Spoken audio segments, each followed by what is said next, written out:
రోట్లో పచ్చడి చేస్తాను కదండి, ఇదిగోండి. రోట్లోటి పచ్చడి చేసిన ఏదైనా సరే చాలా బాగుంటుంది. ఇదిగోండి వేడి అన్నం చూడండి, కొంచెం వేసాను లేదు.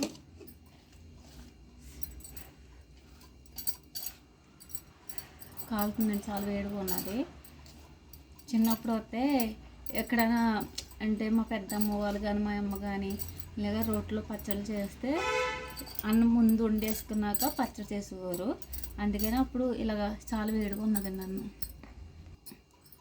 చల్లారి దాకా ఉంచాను.